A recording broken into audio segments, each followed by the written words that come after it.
Baik, Assalamualaikum warahmatullahi wabarakatuh. Waalaikumsalam Waalaikumsalam warahmatullahi wabarakatuh. warahmatullahi wabarakatuh. Selamat sore kawan-kawan. Sore.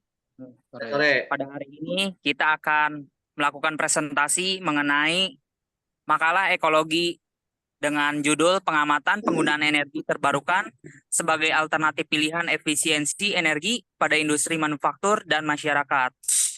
Sebelumnya izinkan perkenalkan diri masing-masing. Perkenalkan, nama saya Muhammad Rofi Ardiansyah dari kelas TI 21C. Selanjutnya akan dijelaskan oleh rekan-rekanku sekalian.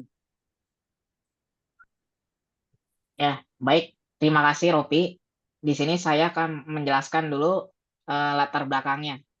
Penyinaran cahaya matahari pada negara tropis jumlahnya sangat melimpah. Oleh karena itu, pembangkitan listrik tenaga surya sangat cocok untuk diaplikasikan di Indonesia guna menghemat penggunaan energi.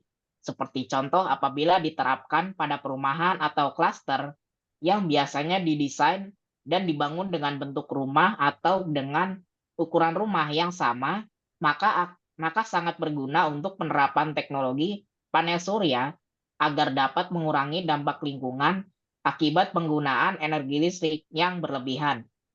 Nah, permasalahan lingkungan hidup itu adalah hubungan makhluk hidup, khususnya manusia dengan lingkungan hidup. Permasalahan lingkungan hidup adalah permasalahan ekologi.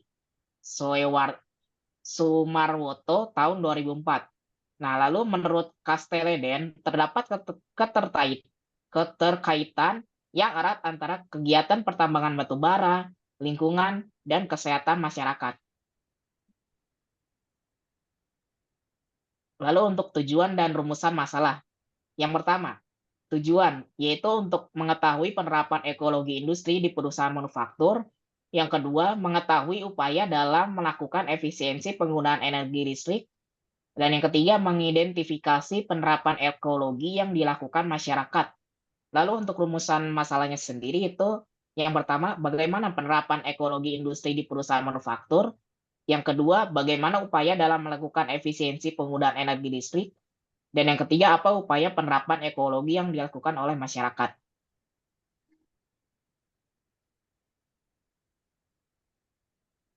Udah, Evan? Baik, untuk selanjutnya bisa dilanjutkan, kawanku.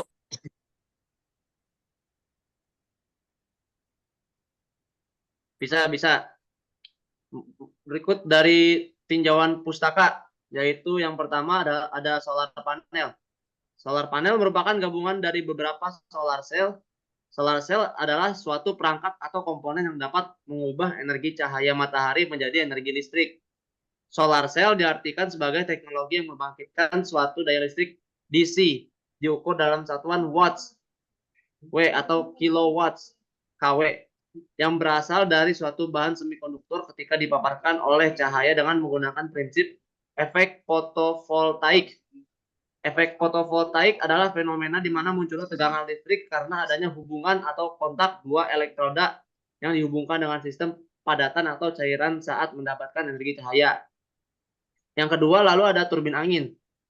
Turbin angin atau tenaga angin merupakan salah satu sumber energi terbarukan yang melimpah di negeri kita dan ramah lingkungan karena menekan emisi gas CO2.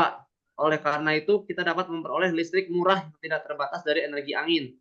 Pembangkit listrik tenaga angin mengkonversikan tenaga angin menjadi energi listrik dengan menggunakan kincir angin atau turbin angin. Cara kerjanya cukup sederhana, yaitu putaran tahap turbin yang disebabkan oleh angin diteruskan ke rotor generator, di mana generator ini memiliki lilitan tembaga yang berfungsi sebagai stator sehingga terjadinya GGL atau yang bisa disebut gaya gerak listrik. Yang ketiga ada pembangkit listrik tenaga batu bara. Sebagai salah satu pembangkit listrik yang ada di tanah air Indonesia, pembangkit listrik tenaga uap PLTU batubara merupakan tumpuan pemerintah dalam penyediaan listrik tanah air. Tidak hanya murah, bahan baku PLTU sendiri yaitu batubara cukup mudah untuk didapatkan karena tambang batubara itu sendiri cukup banyak di Indonesia. Di Indonesia sudah ada hampir 100 PLTU batubara yang tersebar di seluruh tanah air, yang sebagian besar terbesar di Pulau Jawa, dan pembangunan PLTU ini akan berlanjut dengan ditambahnya 35 PLTU lagi yang 10 buah PLTU-nya dibangun di Pulau Jawa dan 25 sisanya dibangun di luar Pulau Jawa. Next.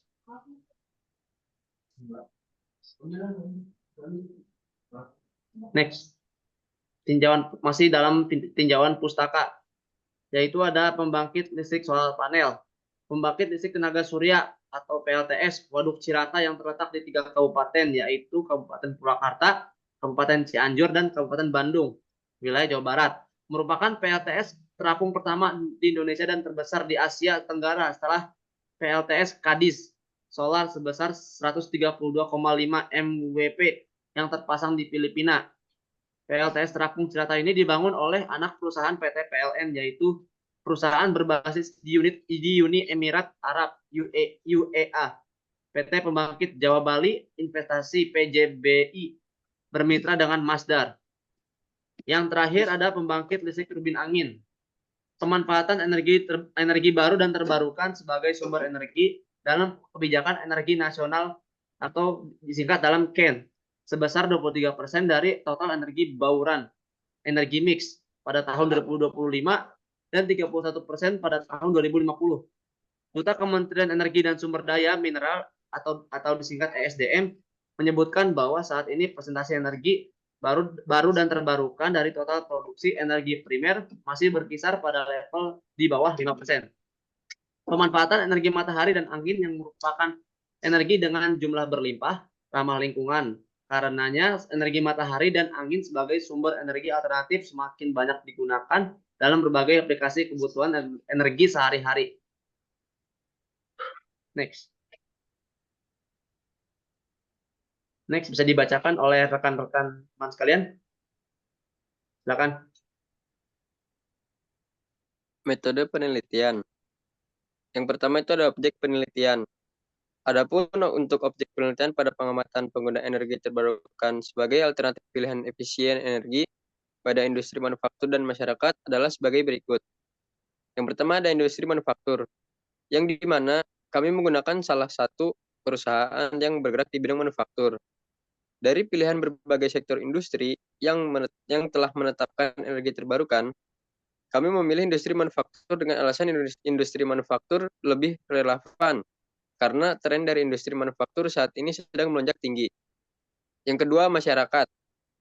Kami melakukan objek penelitian ini dengan cara survei di berbagai komunitas untuk melihat bagaimana tanggapan masyarakat dan terutama agar dapat memberikan edukasi dan mengevaluasi tingkat kesadaran dan adopsi energi terbarukan di tingkat rumah tangga. Untuk pengumpulan data, pengamatan penggunaan energi terbarukan sebagai alternatif pilihan efisien energi pada industri manufaktur dan masyarakat adalah sebagai berikut. Yang pertama, studi kasus industri manufaktur. Melakukan wawancara dengan manajer atau staf yang terkait di perusahaan manufaktur untuk memahami proses implementasi energi terbarukan, termasuk motivasi, hambatan, dan hasilnya. Yang kedua ada pengumpulan data konsumsi energi sebelum dan sesudah implementasi energi terbarukan di perusahaan yang diamati. Yang kedua ada survei di masyarakat. Desain dan distribusi survei untuk mengumpulkan data tentang tingkat kesadaran, pengetahuan, dan adopsi energi terbaru di rumah tangga. Yang terakhir ada observasi langsung terhadap instalasi energi terbarukan di beberapa rumah tangga dan fasilitas umum. Metode penelitian. Sini ada kerangka pemikiran. Adapun untuk kerangka pemikirannya, pada pengamatan penggunaan energi terbarukan sebagai alternatif pilihan efisien energi pada industri manufaktur dan masyarakat adalah sebagai berikut. Yang pertama, efektivitas energi terbarukan. Jadi menganalisis sejauh mana energi terbarukan ini dapat meningkatkan efisiensi energi dan mengurangi ketergantungan pada sumber energi konvensional di industri dan masyarakat. Yang kedua, faktor-faktor yang mempengaruhi atau pengaruh. Mempertimbangkan faktor-faktor sosial, ekonomi, teknis, dan lingkungan yang mempengaruhi adopsi energi terbarukan.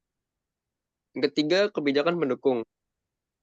Menyusun rekomendasi kebijakan yang dapat mendukung penggunaan energi terbarukan sebagai alternatif pilihan efisiensi energi Sini ada diagram alir penelitian yang dimana dimulai dari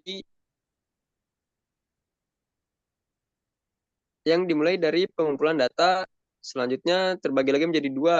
Yang pertama studi kasus dan yang kedua survei. Untuk studi kasus, setelah studi kasus kita melakukan analisis data.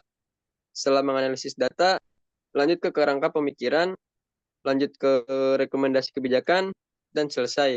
Untuk yang survei, setelah survei kita lanjut ke analisis data, kerangka pemikiran, kesimpulan, dan yang terakhir adalah publikasi.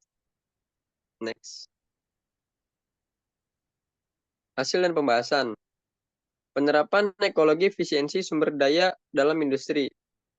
Penerapan solar cell tersebut sudah dimulai oleh sebuah perusahaan manufaktur yang berlokasi di kawasan International Industry City atau KIC.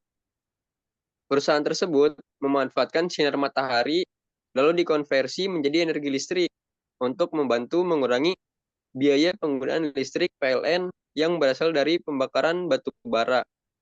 Berikut adalah penerapan solar cell pada perusahaan manufaktur di KIC. Bisa dilihat pada gambar tersebut.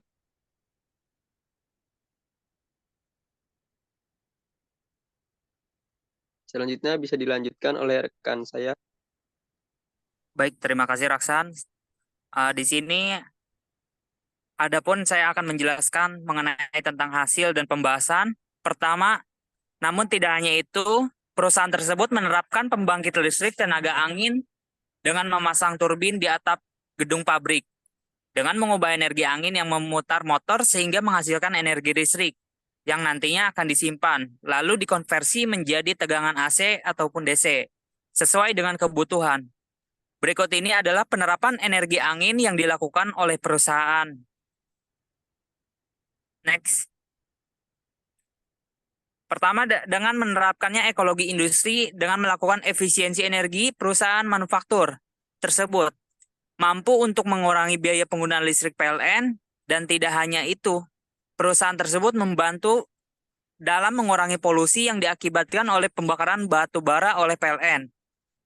Diharapkan perusahaan-perusahaan yang lain dapat mengikuti langkah-langkah yang dilakukan oleh perusahaan manufaktur yang berlokasi di KIC tersebut dalam menjaga lingkungan dengan menerapkan sistem ekologi industri. Next. Selanjutnya akan dibacakan oleh saudara saya, yaitu Irfan. Baik, selanjutnya adalah penerapan ekologi efisiensi sumber daya dalam lingkungan masyarakat. Penerapan ekologi dalam efisiensi sumber daya tidak hanya terjadi pada sektor industri, namun hal tersebut juga terjadi pada masyarakat yang kini mulai menerapkan ekologi dalam kehidupan sehari-harinya. Konsumsi listrik yang mulai meningkat mendorong masyarakat untuk mencari alternatif lain untuk mengurangi biaya yang dikeluarkan dalam penggunaan listrik, seperti yang dilakukan oleh narasumber penulis, di mana rumah narasumber tersebut didesain dengan memiliki solar panel pada bagian atapnya, sehingga solar panel dapat menyerap sinar matahari secara maksimal dan dikonversi menjadi listrik. Berikut adalah contoh penerapan ekologi dalam efisiensi sumber daya listrik di lingkungan masyarakat. Dapat dilihat pada gambar di bawah ini. Narasumber menggunakan listrik yang dihasilkan oleh solar panel untuk membantu dalam menghidupkan seluruh penerangan di rumahnya. Sehingga penggunaan listrik dari PLN hanya digunakan untuk kulkas, TV, charger HP, setrika, dan kipas angin.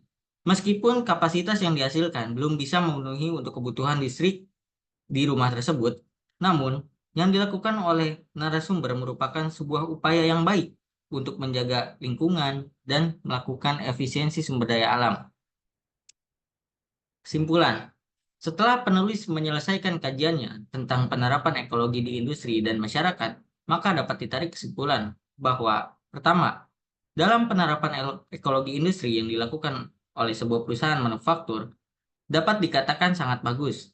Perusahaan tersebut menggunakan teknologi solar panel dan turbin angin untuk mendapatkan energi listrik, sehingga biaya yang dikeluarkan oleh perusahaan dalam penggunaan energi listrik dapat berkurang.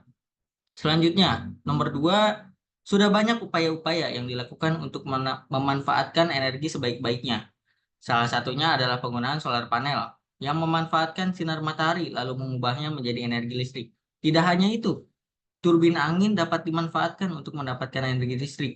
Dengan cara angin akan memutarkan turbin sehingga akan menghasilkan medan magnet pada koil yang nantinya akan menghasilkan listrik. Lalu yang ketiga, tidak hanya pada dunia industri saja, penerapan ekologi dalam efisiensi sumber daya juga mulai berkembang pada lingkungan masyarakat. Salah satunya narasumber penulis yang memasang solar panel sebagai upaya mereka untuk mengurangi penggunaan listrik PLN yang berasal dari pembakaran batu bara. Saya kembalikan lagi ke Muhammad Rofi Ardiansyah. Terima kasih. Baik, terima kasih Irfan. Saya ucapkan terima kasih kepada kawan-kawanku sekalian yang telah berpartisipasi untuk pembelajaran ekologi industri pada kali ini. Apabila ada kesalahan, mohon dimaafkan. Sekian dari saya. Wassalamualaikum warahmatullahi wabarakatuh. Waalaikumsalam warahmatullahi wabarakatuh. Waalaikumsalam Waalaikumsalam warahmatullahi warahmatullahi wabarakatuh. wabarakatuh.